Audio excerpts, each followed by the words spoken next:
बोलना ही है तो सत्य बोले, सार गर्भित बोले।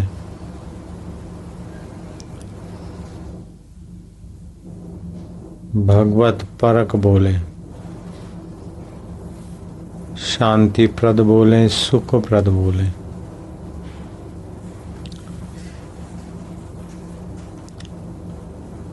विवेकप्रद बोले। विवेक क्या है कि सत्य चैतन्य आत्मा है जहाँ से मैं स्फुरित होता है, और मिथ्या शरीर है। दुख सुख और ये संसार एक समुद्र की झाग जैसा है, अथवा तो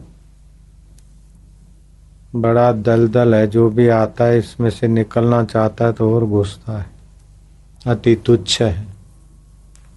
संसार का चिंतन और संसार की आसक्ति जीव को भटकाने वाली है।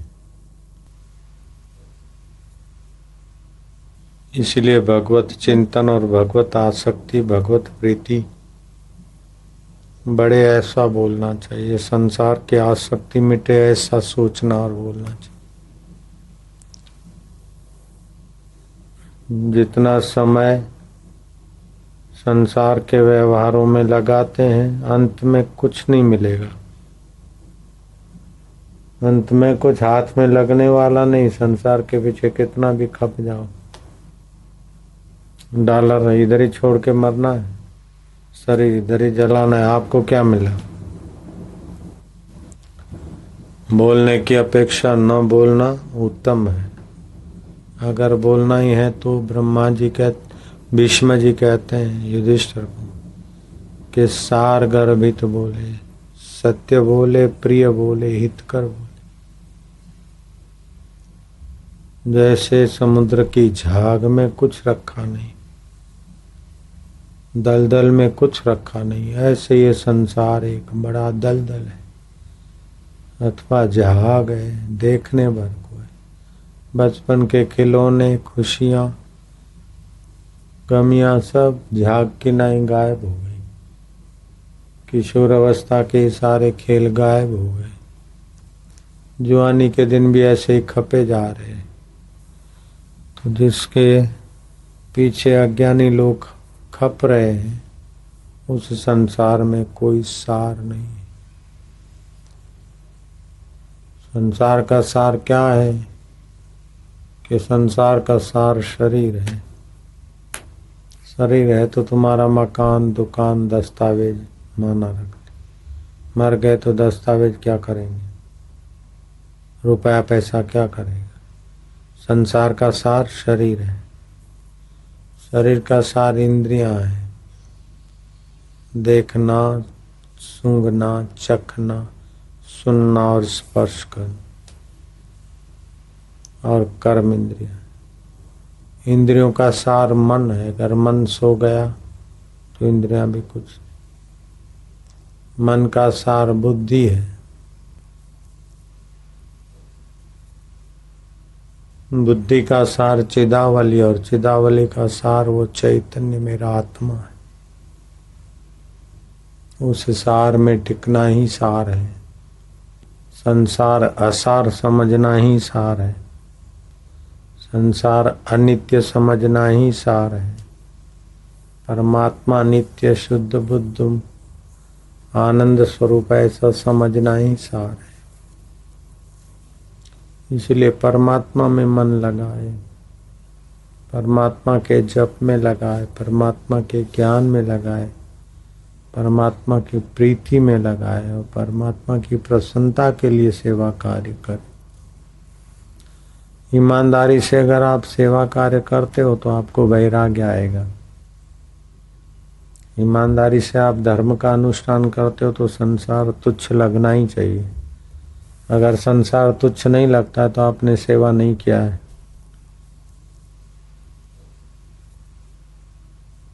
आपने धर्म का अनुष्ठान नहीं किया है, धर्म का आचरण नहीं किया है। धर्म का आचरण करोगे तो संसार तुच्छ लगेगा, फीका लगेगा, और भगवान रसमय लगेंगे। धर्म का आपने धर्मात्मा हो तो आपको भगवान रसमय लगेंगे और संसार तुच्छ लगेगा। सेक्स में कोई सार नहीं। अभी भी सेक्स में सार लग रहा है तो आपके अंदर धर्म का फल जगा नहीं। ऐसे ही चटोरेपन में सार लग रहा है तो धर्म का फल जगा नहीं। इंद्रियां बड़ी दुष्ट है। मनुष्य को अपने जीवन काल में 5 कर्म इंद्रिय, 5 ज्ञान इंद्रिय और 11वां मन संयत कर लेना चाहिए। सार स्वरूप ईश्वर का ज्ञान और ईश्वर का ध्यान और ईश्वर का नाम का आश्रय लेकर सच्चे सुख को और सच्चे जीवन को पा लेना चाहिए। शरीर अनित्य है, कब छूट जाए कोई पता नहीं। अभी अभी वो बाई ने बताया, जुआन पति था, बोले मेरे पति चले गए। कैसे चले गए? बोले ऐसे ही, बस थोड़ा सा हार्ट अटैक हुआ चले गए। अब वो बाई बोलती, उसकी पत्नी बोलती तो मानना पड़ता है, नहीं तो इतना हमसम था, अच्छी पोस्ट थी दिल्ली में, बोले वो तो चले गए। तो ये संसार का कोई भरोसा नहीं। कोई 40 साल में भी चला जाए, कोई 50 में चला जाए, 60-70 में तो कईयों को जाना है। आखिर 80 भी करके जाना ही जाना है। कोई 60 साल में जाए, कोई 70 में जाए, जाना ही जाना है। रहना किसी को भी नहीं। कोई शरीर नहीं रहेगा, किसी की मिल्कत नहीं रहेगी, किसी के संबंध नहीं रहेंगे। ऐसी वेला आएगी। बेटे बाप का संबंध नहीं रहेगा, मुर्दा बन गए, जल गए बस। पति पत्नी का संबंध नहीं रहेगा, नौकरों और सेठ का संबंध नहीं रहेगा, डॉलर का और सेठ का संबंध नहीं रहेगा। लेकिन मरने के बाद भी जिसके साथ आपका संबंध नहीं टूटता है, उस अपने मैं स्वरूप आत्मा को पहचान, मैं स्वरूप ईश्वर के आनंद को पालो। यही सार है। बोलने की अपेक्षा न बोलना सार है। और संसार में शरीर सार है, शरीर में इंद्रियां सार है, इंद्रियों में मन सार है, मन में बुद्धि सार है, और बुद्धि का सार चिदावली, और चिदावली का सार चैतन्य आत्मा। तो बोलना पड़े तो उस आत्मा परमात्मा की प्रसन्नता के लिए बोले। सत्य बोले, हित कर बोले, प्रिय कर बोले। और बोलने का कुछ फल होना चाहिए। धर्म फल हो, धर्म का फल होगा बोलने से तो वैराग्य होगा।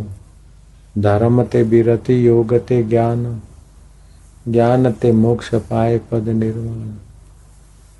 धर्म युक्त वाणी, धर्म युक्त जीवन होगा तो जीवन में विवेक होगा, वैराग्य होगा, भगवत ज्ञान प्रकट होगा। उदालक बोलते हैं, मेरे ऐसे दिन कब आएंगे कि मेरे को संसार स्वप्न लगेगा। 16 वर्ष का युवक, पिताजी राज्य तिलक करना चाहते थे, रातों रात भाग गए।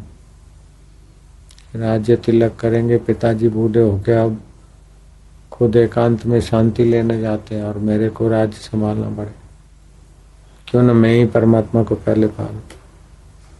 राजगद्दी पे नहीं बैठा, रातों रात जंगल का रास्ता ले। दिन में तो छुप जावे और रात को दौड़े चले, कहीं घोड़े सवार आके पकड़ने लगे। राज्य की सीमाओं से पार जंगल में चला गया। एक गुफा में घास बिछा के उस पर वलकल बिछाया, झरने से पानी ले आया। भूख लगी थी, कंदमूल फल खाए। सोचने लगा कि मेरा मन भगवान में कैसे लगे। भगवान तू ही मेरा मन लगा। भगवान को पुकारा, कुछ सत्संग सुनना था। भगवान के नाम का आश्रय लेते लेते लेते लेते कभी रोता है, कभी भगवान के ध्यान में हंसता है, कभी चुप बैठ देता, फिर मन भाग जाता है। अरे मन, तो आंखों के साथ मिलकर दुनिया में कितना ही देखा, क्या मिल गया? नाक के साथ मिलकर कितना ही सूंघा, आखिर क्या मिला रे? जीभ के साथ मिलकर इतना चखा चटोरे, क्या मिला? अब तो उस परमात्मा के साथ मिलकर तू शांत हो जा, तू आनंदित हो जा, और तू व्यापक आकाश की नाई अपने को मान। आकाश की तरफ देखते ही अपने को आकाश की धारणा करने से भगवत चेतना से एकाकार होगा। जगत की मिथ्या चीजों के पीछे पड़ता है, कूड़ कपट का आश्रय लेता है, बेईमानी का आश्रय लेता है। अरे बेईमान मन क्या ले जाना है, तो बेईमानी करता है।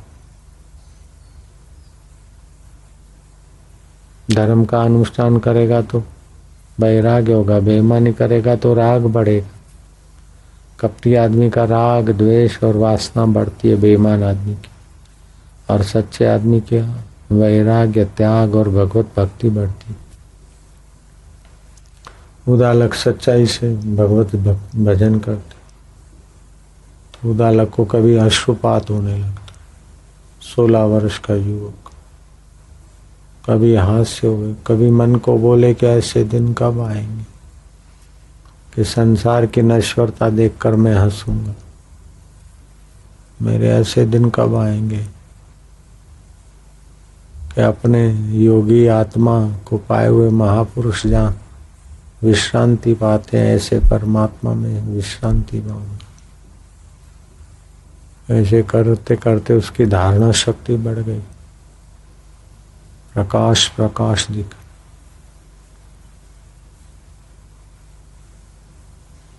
कभी आनंद आए तो कभी रुदन हो, कभी माता पिता की भी याद आए, लेकिन मन को समझाए कि कौन से जन्म के माता पिता की याद करेगा।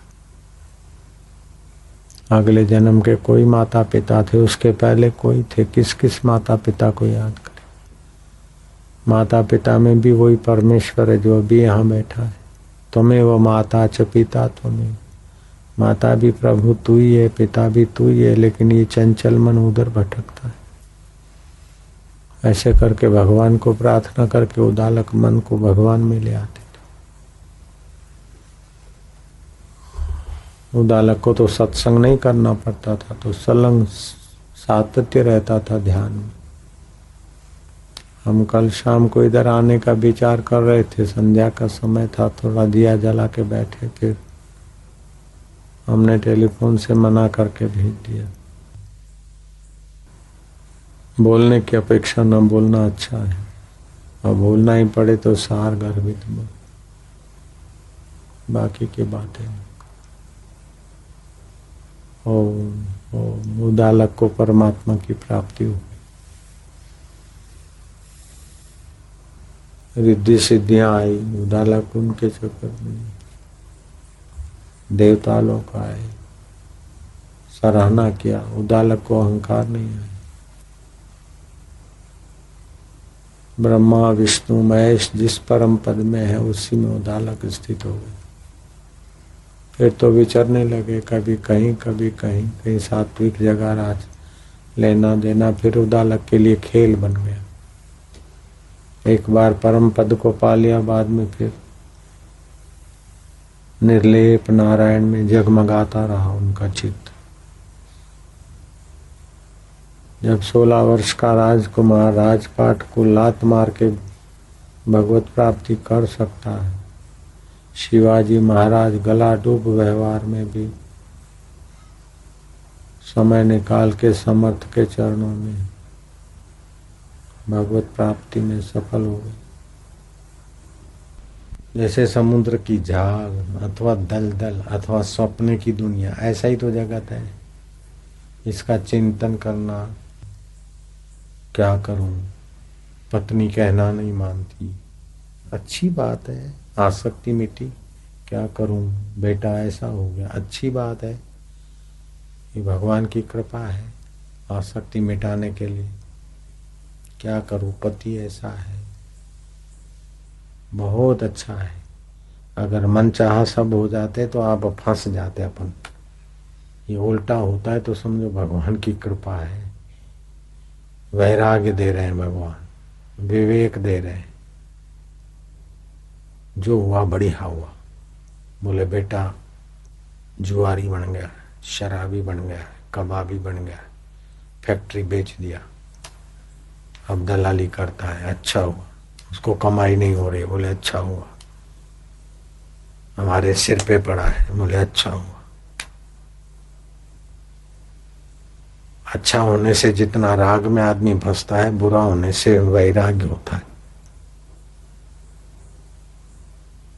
कई ऐसे राजा थे जिनके बेटे ऐसे लोफर पैदा हुए, तो राजाओं को वैराग हो गया, कहना नहीं मानते, उल्टा चलते।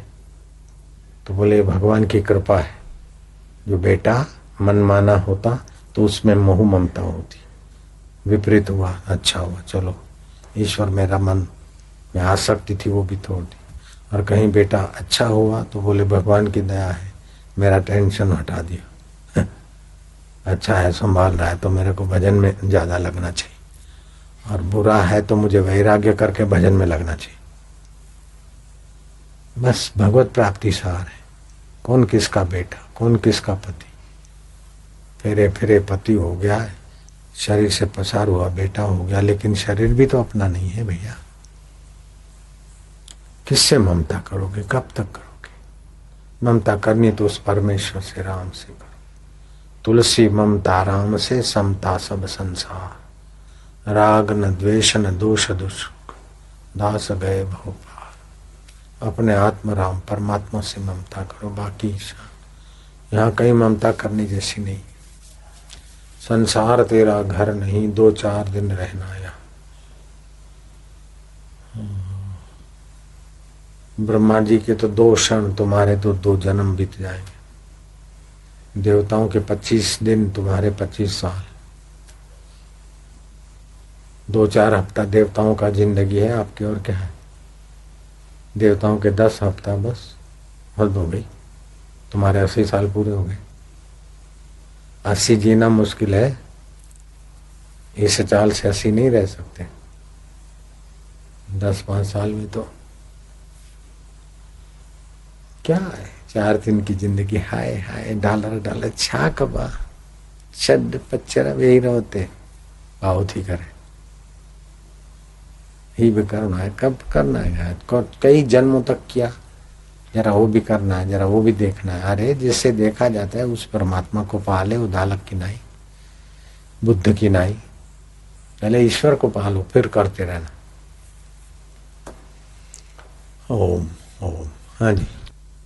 अज्ञान दशा कब जावेगी? देख लो कैसी शुभ वासना है। योग वशिष्ठ बार बार पढ़े और प्रणव का जप करें और प्राणायाम करें, मौन का आश्रय लें और सत्कर्म करें, परमात्मा प्राप्ति हो जाए। क्या करिए क्या जोड़िए, थोड़े जीवन का आज छोड़ी छोड़ी सब जात है, देह गेह धन और राज। क्या है वो तो बाई गई, उसका आदमी तो जुआन था, बोलो चले गए, अभी 11 दिन हुए। क्या कैसे चले गए? तो झूठ। अब पत्नी बोलती मेरा पति चला गया, तब मैं कैसे बोलूं झूठ? दूसरा कोई बोलता तो मैं बोलता झूठ तो नहीं बोलते। अब वही बोल रहे कि मैं विधवा हो गई। एक बार भोजू बैठा था तो साथियों ने कहा कि भोजू भोजू तेरी पत्नी विधवा हो गई। बोले अरे कैसे? बोले अभी हम देख के आए। तो भोजू रोने लगा बेचारी, अब वो कैसे जिएगी, वो विधवा हो गई। हाय रे हाय, मेरी पत्नी विधवा हो गई, मेरी पत्नी विधवा हो गई। भागता सिर कूटता हुआ। लोगों ने बोला क्या हुआ? बोले मेरी पत्नी विधवा हो गई। अरे तेरे होते हुए पत्नी विधवा कैसे हो? बोले ये भी बोलता है, ये भी बोलता है दिलीप भी बोलता है। अरे बोले सब बोले, लेकिन तू है तो विधवा कैसे हो सकती है? बोले यार सचमुच ये सब बता रहे, मेरी पत्नी विधवा हो गई।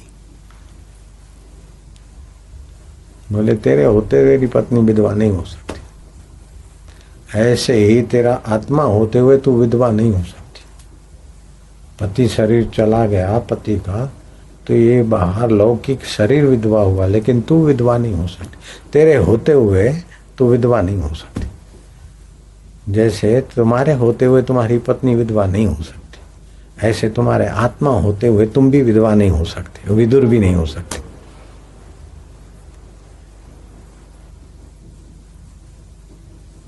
अरे यार सचमुच ये सब बोल रहे तुम्हारी पत्नी विधवा हो गई। बोले भले सभी बोले, नहीं हुई है विधवा। बोले तो ये सब झूठ बोलते हैं। बोले तू मौजूद है तब तक ये कुछ भी बोले, वो विधवा नहीं होती। घोट पाण बैठा थे मुझे जाल विधवा थी हुई चरियाणे को। ऐसे घोटों का घोट स्वामी का स्वामी तेरा आत्मा बैठा है। बोले मैं तो लुट गया, मैं तो मर गया, मैं तो कंगाल हो गया। अरे तुम तेरा आत्मदेव बैठा, तू क्या लूटेगा, क्या लूट जाएगा तेरा? मेरा तो बेटा ऐसा हो गया, मैं तो लुट गया, मैं तो बड़ा परेशान हो गया। अरे तेरा आत्मदेव बैठा है, बेटा कुछ भी करे, तू करे परेशान गाय को। ममता परेशान होती है, बेवकूफी परेशान होती है, नासमझी परेशानी होती है, और क्या। अरे क्या करे महाराज, बेटे ने ऐसा कर दिया, बेटा ऐसा हो गया, वैसा है। वो तेरे होते हुए तेरी पत्नी विधवा नहीं हो सकती, ऐसे ही तेरे होते हुए परेशानी टिक नहीं सकती तो तेरी कल्पना है। जैसे भोजू की कल्पना थी ना, मेरी पत्नी विधवा हो गई, ऐसे ही तेरी कल्पना है कि मैं परेशान हो गया, बड़ी चिंता है, बड़ी मुसीबत है। जैसे वो बोलता है ना, बड़ी मुसीबत है, मेरी पत्नी विधवा हो गई, बड़ी परेशानी है, ऐसे ही तुम्हारी बुद्धि का हाल है। जब तुम जिंदे हो चैतन्य तो तुम्हारी बुद्धि परेशान हो गई। भोजू बोलता है मेरी पत्नी परेशान हो गई क्योंकि विधवा हो गई, ऐसा हो गया, ऐसा हो। अरे तू जिंदा है तो पत्नी विधवा कैसे हुई? बोले यार सब बोलते हैं सचमुच वो बेचारी दुखी हो गई। ऐसे ही आपकी बुद्धि दुखी हो रही है, आपका आत्मा होते हुए भी आपकी बुद्धि विधवा हो रही है। जैसे भोजू के होते हुए भोजू की पत्नी विधवा नहीं हो सकती, ऐसे आपके आत्मा होते हुए आपकी बुद्धि विधवा नहीं हो सकती है। लेकिन आपको भोजू कहीं, आप तो भोजू के पड़ोसी हो, मान लिया बस।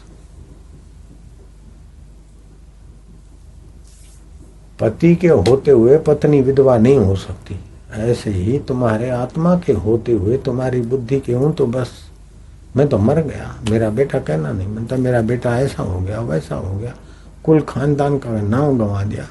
अब वो तो क्या अंडे बेच रहा है, मैं तो क्या वाह वाह हीरे बेचते थे, हम तो ये अंडे बेच रहे हैं, हमारा तो खाना खराब हो गया, ये हो गया, वो हम तो मर गए, हमारा तो कुछ नहीं है, हम तो मर गए। तो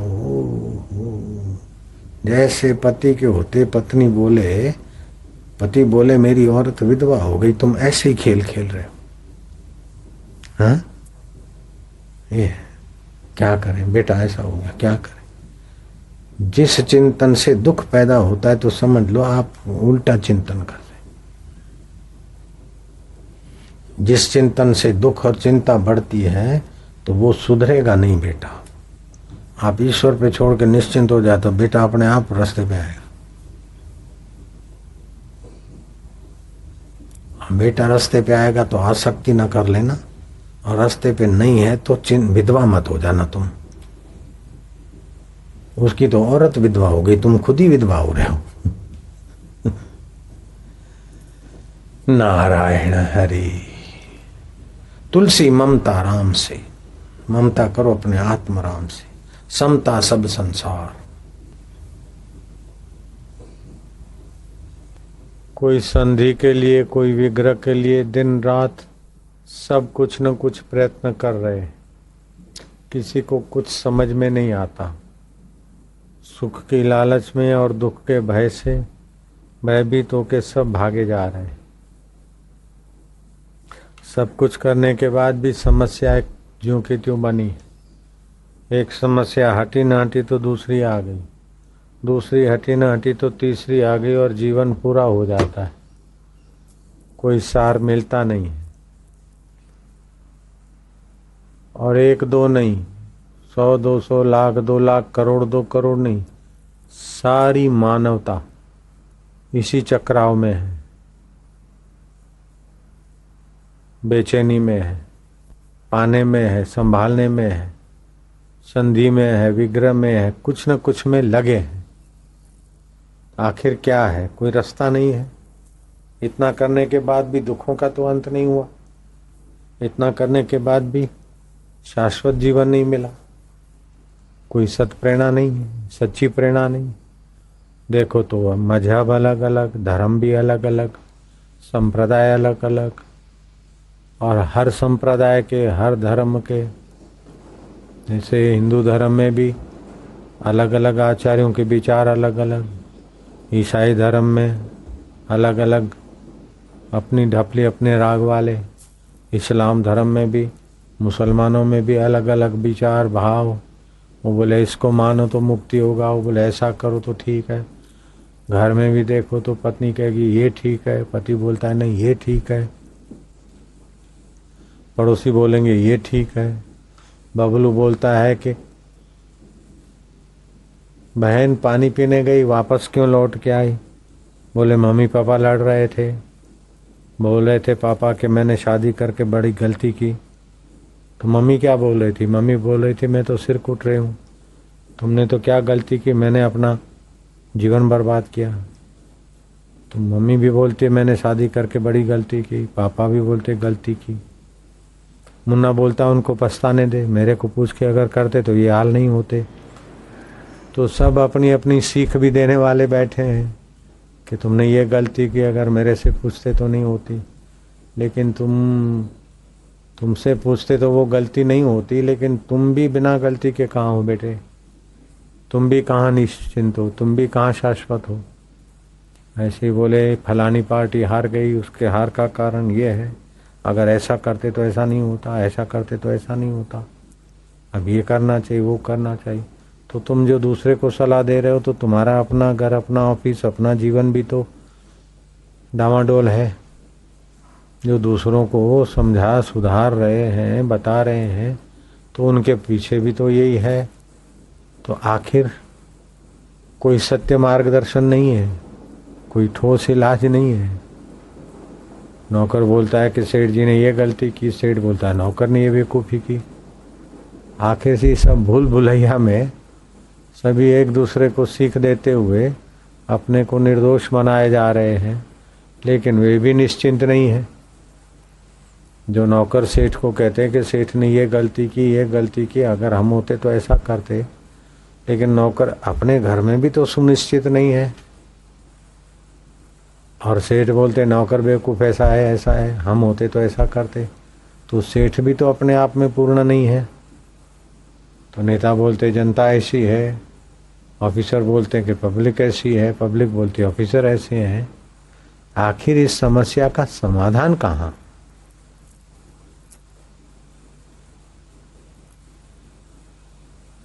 सब अपने अपने को सही बता रहे हैं और फिर भी दुखी माने जा रहे हैं।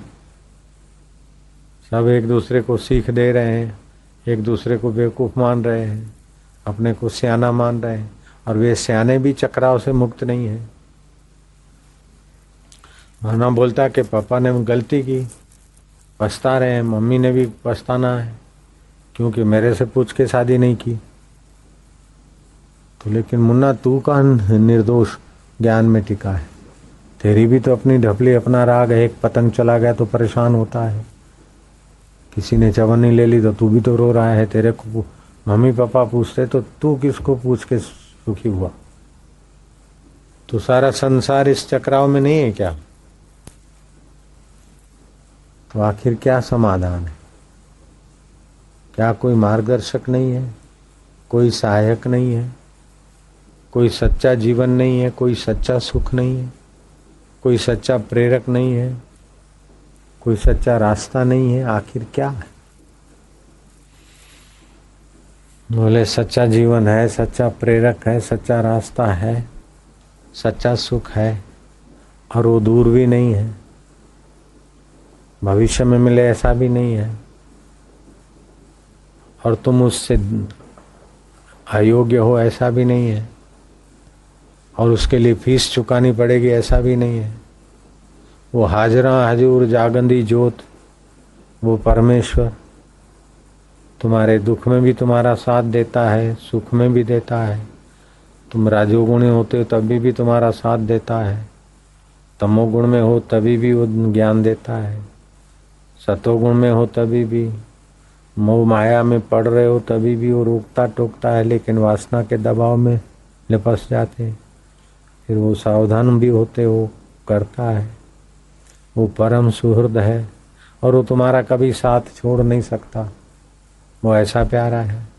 पत्नी सदा साथ नहीं रख सकती, पति भी सदा साथ में लेके नहीं घूमेगा ऑफिसों में, दुकानों में, अंज में खड़ी को ना घूमने माई, लेकिन वो तो तुम्हें सदा साथ में गोद में लिए घुमा है।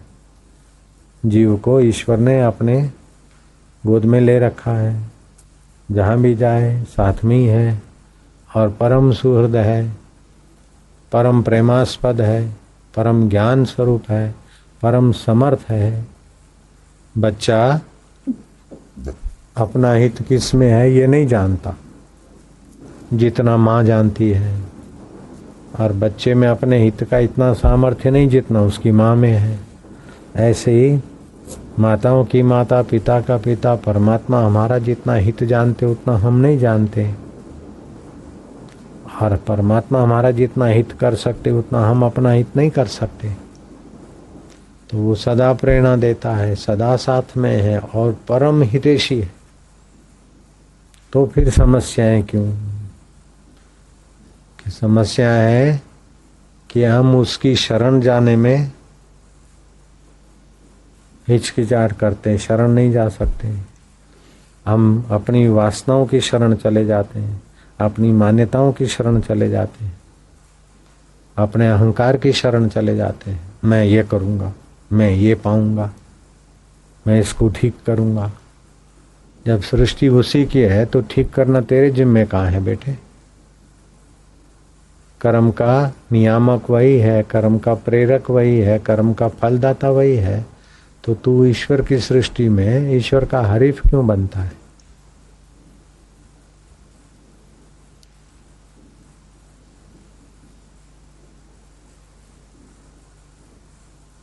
तेरे भाणे सबका भला, तू अपना घर बुहार, तो अपना दिल स्वच्छ कर। सुहृदम सर्वभूतानाम, प्राणी मात्र का मैं सुहृद हूँ। इस परमेश्वर के वाक्य को सुन। सुहृदम सर्वभूतानाम ज्ञात्वाम शांतिम इच्छसि, उसको जानकर शांति को पा ले।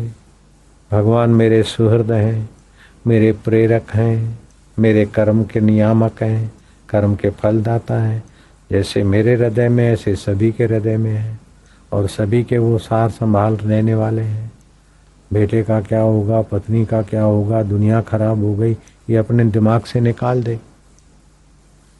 दुनिया को सुधारूंगा, ये ऐसा है वो ऐसा है, ये झंझट में मत पड़।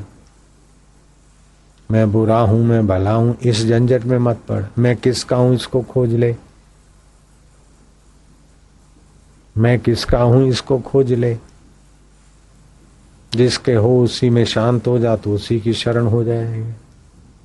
बोतल की शरण जाते सुखी होने के लिए नहीं, उस परमात्मा शांति में जाना, ये परमात्मा की शरण है। परमात्मा की शांति में, परमात्मा के ज्ञान में, परमात्मा के आनंद में, परमात्मा के प्रीति में जाना, ये उसकी शरण है। तुम्हारा जो उसकी प्रीति का रस नहीं मिलता, कैसे रस मिले? तो बोले भजताम प्रीति पूर्वकम ददामी बुद्धि योगम तम, जो मेरे नाम का प्रीति पूर्वक भजन करता है उसकी बुद्धि में मैं अपना योग देता हूँ। तो भगवान के नाम का जप प्रीति पूर्वक करे, जप बढ़ावे और संसार की आसक्ति कम करता जाए।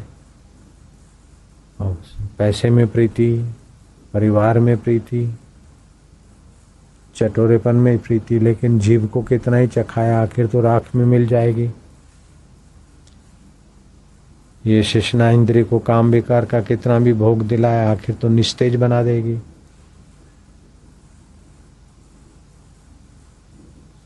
तो आखिर समस्याओं का समाधान तो सरल है, सीधा है, और अपना उसका कोई रुपया पैसा नहीं है। और ऐसा नहीं कि 10 मिनट के बाद मिलेगा।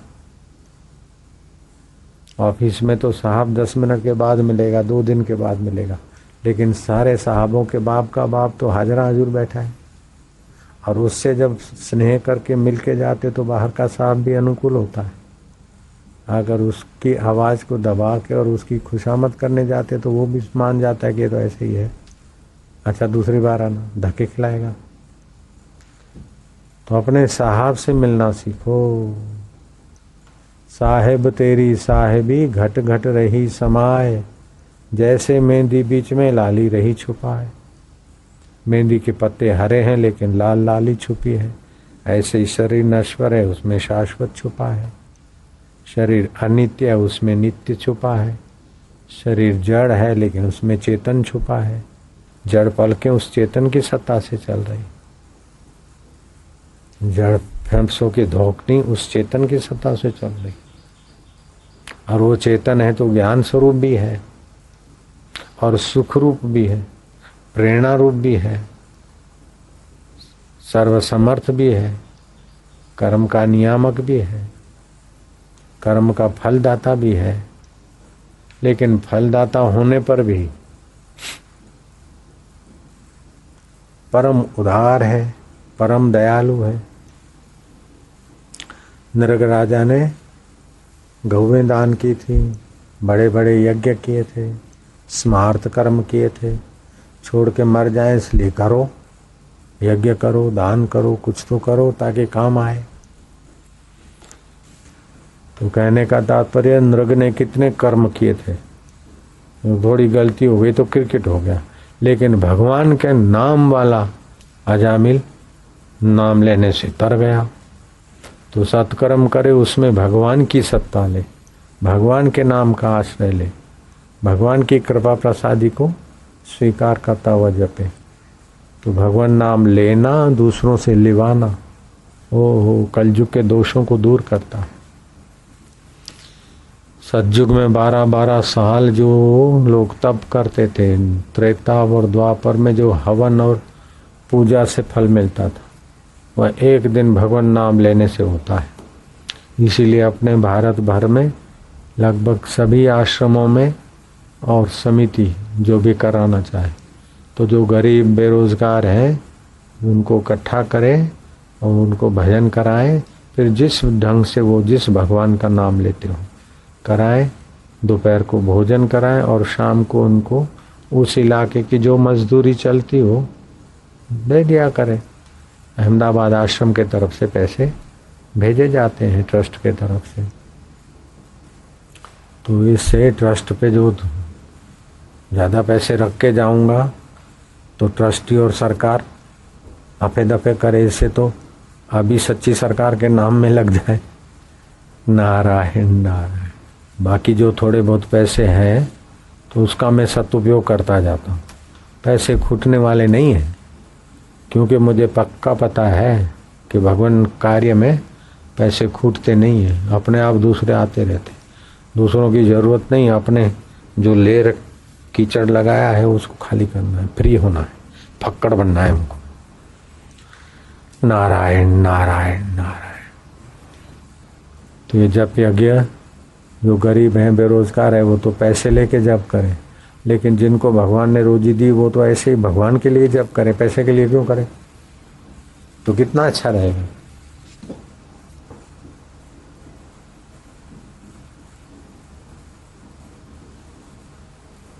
लेकिन मन नहीं लगता, मन नहीं लगे तभी भी, ऑफिस में मन नहीं लगता तभी भी हाजिरी लग जाती है। ठेकेदार के पास मन नहीं लगता फिर भी दाढ़ी मिल जाती है। मन नहीं लगे तब भी जब करते हैं, कीर्तन करते हैं, उनके व्यसन छूट जाते हैं। और बेरोजगार लोग जो बेचारे फिर बेरोजगारी के कारण अपराधीकरण में जाते थे, वे कई बच गए जुआन, कई व्यसन से मुक्त हो गए। ऐसे हजारों लोगों के जीवन में भगवान नाम से बड़ा भारी चलो कीर्तन करो, इससे फायदा होगा। हरि ओम ओम कार मंत्र, ओंकार मंत्र, गायत्री छंद, गायत्री छंद, परमात्मा ऋषि परमात्मा ऋषि अंतर्यामी देवता अंतर्यामी देवता ईश्वर प्रीति अर्थे ईश्वर प्रीति अर्थे जपे विनियोग। जपे विनियोग। खूब प्यार से ओम ओम हरि ओम ओम ओम प्रभु जी ओम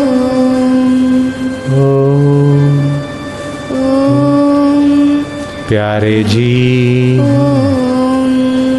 ओम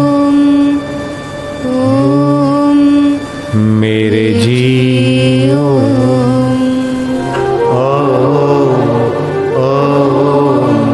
माधुर्य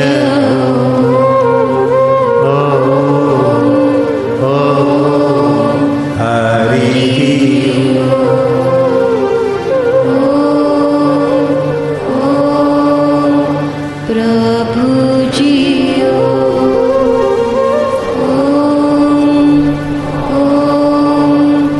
शांति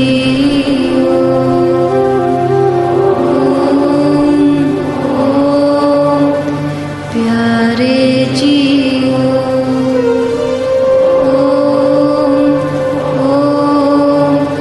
प्रभु जी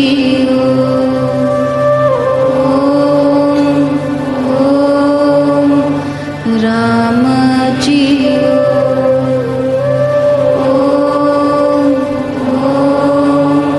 श्याम जी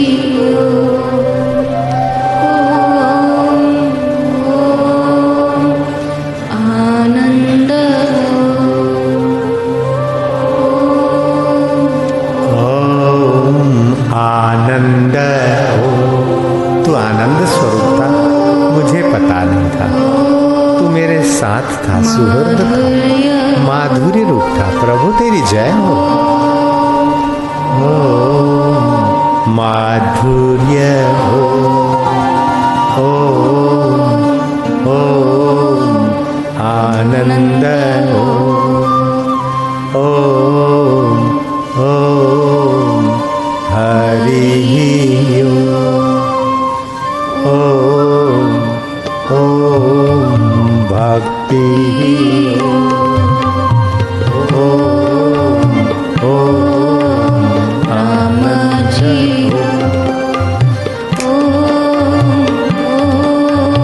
श्याम जी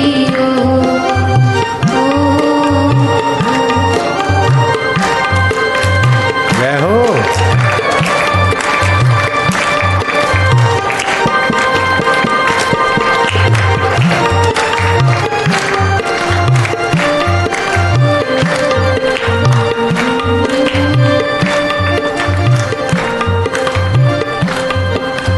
नारायण नारायण नारायण ओ नारायण नारायण नारायण हरि नारायण नारायण नारायण ओम हरि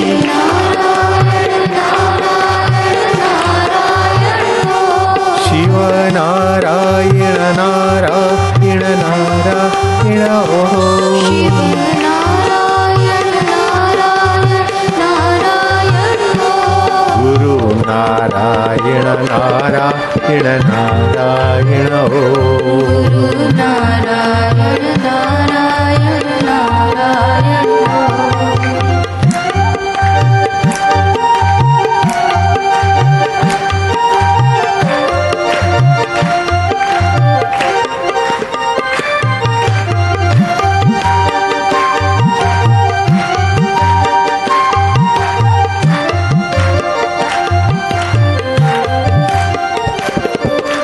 नारायण नारायण नारायण नारायण हरि नारायण नारायण शिव नारायण नारायण नारायण नारायण नारायण नारायण ब्रह्म नारायण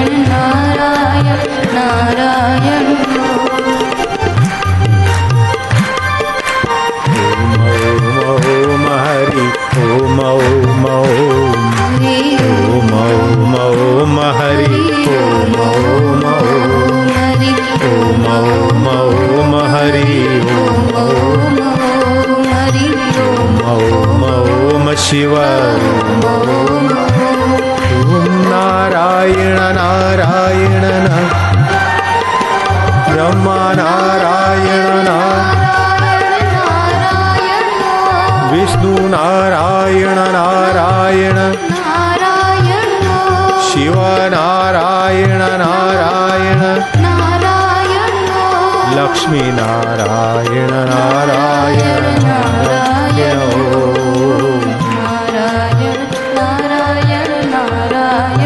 जय हो।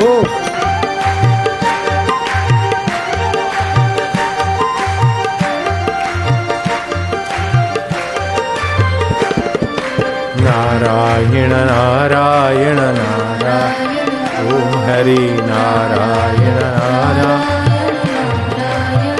ओम ओम ओम ओम ओम ओम ओम ओम ओम ओम ओम ओम ओम ओम ओम ओम ओम ओम ओम